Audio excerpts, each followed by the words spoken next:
நாம இன்னைக்கு ம், அடுத்த ஒரு 10 வருஷத்துல நம்ம உலகத்தையே மொத்தமா மாத்தப் போற சில முக்கியமான டெக்னாலஜிஸ் பத்தி கொஞ்சம் ஆழமா பார்க்கலாம். கண்டிப்பா. இதுக்காக நம்ம கையில இருக்கிறது அடுத்த தசாப்தத்தின் சீர்குலைக்கும் தொழில்நுட்ப போக்குகள்னு ஒரு ஆய்வறிக்கை. அதைத்தான் நம்ம இப்ப அலச போறோம். ஆமா. இதுல ஒரு சுவாரஸ்யமான விஷயம் என்னன்னா, இது வெறும் 10 டெக்னாலஜியோட லிஸ்ட் மட்டும் இல்ல. ஓ, இது ஒன்னோட ஒண்ணு எப்படி இணையுது, எப்படி சேர்ந்து ஒரு புரு உடைப்பியே உருவாக்க போகுதுன்னு காட்டுற ஒரு வரைபடம் மாதிரி இருக்கு. அப்போ இத தனித்தனியா பார்க்க கூடாதுங்கிறீங்க? ஆமா. இது எப்படி ஒண்ணு ஒண்ணு சார்ந்து இருக்குன்னு புரிஞ்சுக்கிறது தான் நம்மளோட நோக்கம். சரி சரி, அப்போ இது ஒரு சங்கிலி தொடர் மாதிரி. ஒரு டெக்னாலஜி வளரும்போது இன்னொன்னுக்கான தேவை உருவாகுது. வாங்க அந்த சங்கிலியோட முதல் கண்ணிலிருந்தே ஆரம்பிக்கலாம். ஆரம்பிக்கலாம். ஒரு புதுவிதமான நுண்ணறிவு உருவாகிறத பத்தி முதல்ல பேசலாம். இந்த ஆய்வுல முதல் பாயிண்ட் வந்து ஏஜென்டிக் ஏஐ. நாம இப்போ யூஸ் பண்ற சாட்பாட்ஸ்க்கும் இதுக்கும் என்ன பெரிய வித்தியாசம்? நிறைய வித்தியாசம் இருக்கு. இப்போ நாம பயன்படுத்துற ஏஐய ஒரு திறமையான இன்டர்ன்னு வச்சுக்கலாம். இன்டர்னா? ஆமா. நீங்க ஒரு வேலைய கொடுத்து அதை எப்படி செய்யணும்னு ஸ்டெப் பை ஸ்டெப்பா சொன்னா அது சூப்பரா செஞ்சு முடிக்கும். ஆனா இந்த ஏஜென்டிக் ஏஐ அப்படி இல்ல. அது ஒரு அனுபவம் உள்ள ப்ராஜெக்ட் மேனேஜர் மாதிரி. ஓ, அப்படி என்றால்? நீங்க அவர்கிட்ட நம்ம கம்பெனியோட லாபத்தை அடுத்த குவார்ட்டர்ல ஒரு 15% ஏத்தணும் அப்படின்னு சொன்னா போதும். அவ்வளவுதானா? ஆமா. அதுக்கப்புறம் மார்க்கெட் ஆய்வு செய்யறது, போட்டியாளர்களை கவனிக்கிறது, புது மார்க்கெட்டிங் பிளான் உருவாக்குறது, சப்ளை செயினை சரி பண்றதுன்னு அந்த இலக்க அடைய என்னென்ன தேவையோ எல்லா வேலையும் அதுவே தன்னிச்சையா திட்டமிட்டு செஞ்சிரும். ஒரு நிமிஷம், நீங்க சொல்றத பார்த்தா இது வெறும் கட்டளையை நிறைவேற்றுற ஒரு டூல் இல்ல. இல்லவே இல்ல. இது ஒரு இலக்க நோக்கி தானா யோசிச்சு முடிவெடுத்து வேலை செய்யற ஒரு ஏஜென்ட் மாதிரி இருக்கு. இத நம்ம வேலை செய்யற முறையே மாத்திரும் போல. நிச்சயமா. இது செயல்திறனை அதிகப்படுத்துறது மட்டும் இல்ல, மனுஷங்களோட பங்களிப்பையே மாத்தி எழுதும். இனிமே நாம மைக்ரோ மேனேஜ் பண்ண தேவையில்லை. அப்போ நம்ம வேலை? சரியான இலக்குகளை செட் பண்ணா போதும். மத்தத அது பாத்துக்கும். இந்த மாதிரி யோசிக்கிறதுக்கு மொழி, பார்வைன்னு பல திறமைகள் தேவை. அங்கதான் அடுத்ததா ஜெனரேட்டிவ் ஏஐ 2.0 உள்ள வருது. ஜெனரேட்டிவ் ஏஐ பத்தி ஏற்கனவே தெரியும். படம் வரைகிறது, கவிதை எழுதுறது. இந்த 2.0 வெர்ஷன்ல என்ன புதுசு? இப்போ இருக்கிற மாடல்ஸ் வந்து ஒன்னு எழுத்துல நல்லா இருக்கும், இல்லனா படத்துல நல்லா இருக்கும். ஆனா ஜெனரேட்டிவ் ஏஐ 2.0 ஒரு பல்ஃபன் கலைஞர் மாதிரி. பல்ஃபன் கலைஞரா? ஆமா. அது டெக்ஸ்ட், இமேஜ், ஆடியோ, வீடியோ, ஏன் கம்ப்யூட்டர் கோட்னு எல்லாத்தையும் ஒரே நேரத்துல புரிஞ்சுக்கும். அதையெல்லாம் வச்சு புதுசா ஒன்ன உருவாக்கும். இதுக்கு பேரு மல்டி மோடல். அப்போ ஒரு வீடியோவை பார்த்துட்டு அதை பத்தி ஒரு கட்டுரை எழுதி அதுக்கு பேக்ரவுண்ட் மியூசிக் கூட அதுவே போட்டுடுன்னு சொல்றீங்க. ஆனா ஒரு பிரச்சனை இருக்கேன். இந்த ஏஐ எல்லாம் பொதுவான தகவலை வச்சுதானே பதில் சொல்லுது. சில சமயம் தப்பா கூட சொல்லுதே. கரெக்டா ஒரு கேள்வி கேட்டீங்க. அதுக்கு தான் ஜெனரேட்டிவ் ஏஐ 2.0ல இன்னொரு முக்கியமான அம்சம் இருக்கு. அது domain tuned models. Domain tuned. அதாவது மெடிக்கல் துறைக்கான ஏஐக்கு உலகத்துல இருக்கிற எல்லா மெடிக்கல் ரீசர்ச் பேப்பரையும் டேட்டாவையும் மட்டும் கொடுத்து ட்ரெயின் பண்றது. சட்டத்துறை ஏஐக்கு சட்ட புத்தகங்கள் மட்டும். ஓஹோ, அப்ப அது அந்த துறையில ஒரு எக்ஸ்பர்ட் மாதிரி ஆயிடும். சரிதான். அதனால ரொம்ப துல்லியமான நம்பகமான ஆலோசனைகளை அது கொடுக்கும். சரி, இப்போ நம்ம கிட்ட தானா யோசிக்கிற ஏஜென்டிக் ஏஐ இருக்கு. பல மொழிகள் பேசுற ஜெனரேட்டிவ் ஏஐ 2.0 இருக்கு. இந்த டிஜிட்டல் மூளைக்கு தேவையான கம்ப்யூட்டிங் பவர் எங்கிருந்து வரும்? நம்ம இப்போ வச்சிருக்கிற கம்ப்யூட்டர்ஸ் இத தாங்குமா? வாய்ப்பே இல்ல. அங்கதான் கம்ப்யூட்டர் உலகத்தோட அடுத்த பெரிய பாய்ச்சலான குவாண்டம் கம்ப்யூட்டிங் உள்ள வருது. Quantum computing. இத சிம்பிளா சொல்லணும்னா, ஒரு பெரிய லைப்ரரியில ஒரு குறிப்பிட்ட தகவலை தேடணும்னு வச்சுக்கோங்க. நம்ம சூப்பர் கம்ப்யூட்டர் என்ன பண்ணுனா, ஒவ்வொரு புக்கா அதிவேகமா புரட்டி பார்த்து அதை கண்டுபிடிக்கும். சரி, அதுவே பெரிய விஷயம்தான். ஆனா குவாண்டம் கம்ப்யூட்டர் அப்படி இல்ல. அது ஒரே நேரத்துல அந்த லைப்ரரியில இருக்கிற எல்லா புக்கையும் ஒரே செகண்ட்ல படிச்சிடும். என்னது, எல்லா புக்கையுமா ஒரே நேரத்திலயா? ஆமா. படிச்சுட்டு அந்த தகவல் சரியா எங்க இருக்குன்னு சொல்லிடும். இதுதான் குவாண்டம் கம்ப்யூட்டரோட சக்தி. இது எப்படி சாத்தியம்? ஏன் மூளையே குழப்புது? இதுக்கு காரணம் அது பயன்படுத்துற கியூபிட்ஸ். சாதாரண கம்ப்யூட்டர்ஸ்ல இருக்கிற பிட்ஸ் வந்து 1 0வா இருக்கும், இல்ல 1ஆ இருக்கும். ஆனா கியூபிட் அப்படி இல்ல. அது எப்படி இருக்கும்? குவாண்டம் இயற்பியல் விதிகள் படி அது ஒரே நேரத்துல 0வாவும் இருக்கும், 1ஆவும் இருக்கும். ரெண்டுக்கும் நடுவுல எண்ணற்ற நிலைகள்லயும் இருக்கும். நம்பவே முடியல. இதனால அதோட கணக்கிடுற சக்தி நம்ம கற்பனைக்கு அப்பாற்பட்டது. புதுசா மருந்து கண்டுபிடிக்கிறது, புதிய மெட்டீரியல்ஸ் உருவாக்குறது மாதிரியான கோடிக்கணக்கான சாத்தியக்கூறுகளை அலசுற வேலையெல்லாம் இது சில நிமிஷத்துல முடிச்சிடும். இது ஒரு பக்கம் பிரமிப்பா இருந்தாலும் இன்னொரு பக்கம் ஒரு பெரிய கவலை வருது. என்ன கவலை? இவ்ளோ பெரிய சக்திக்கு எவ்ளோ கரண்ட் தேவைப்படும்? ஏற்கனவே டேட்டா சென்டர்ஸ் ஏகப்பட்ட மின்சாரத்தை எடுத்துக்குது. குவாண்டம் கம்ப்யூட்டர்ஸ் வந்தா பரிசரத்தோட நிலைமை என்னாகும்? நீங்க பிரச்சனையின் மையப்புள்ளியையே தொட்டுட்டீங்க. அதிக பவர்னா அதிக எனர்ஜி, அதிக வெப்பம்.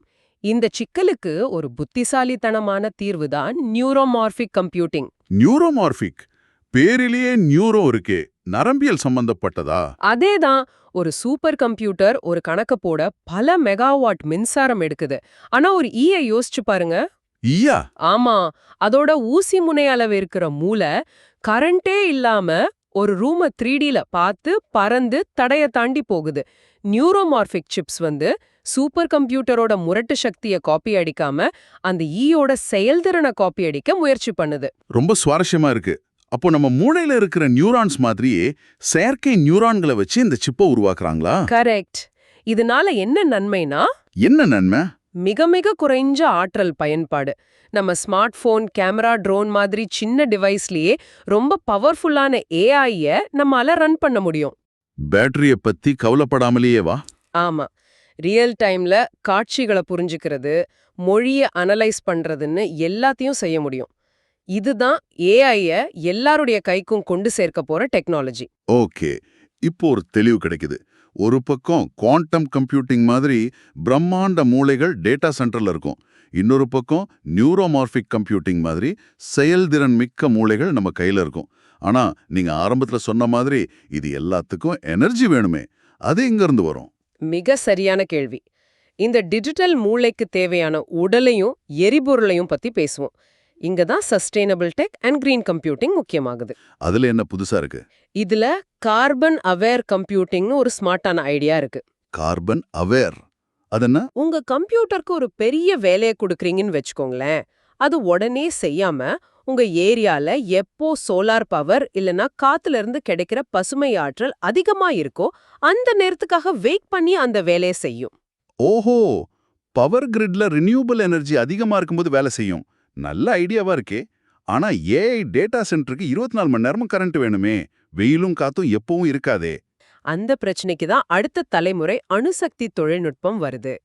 குறிப்பா ஸ்மால் மாடுலர் ரியாக்டர்கள், அதாவது SMR. இது நம்ம பாக்குற பெரிய அணு உலைகள் மாதிரி இல்லையா? இல்ல, அதான் இதோட ஸ்பெஷாலிட்டி. இதோட பேர்லயே ஸ்மால்னு இருக்கு பாருங்க. ஆமா, அப்ப இதோட சிறப்பு என்ன?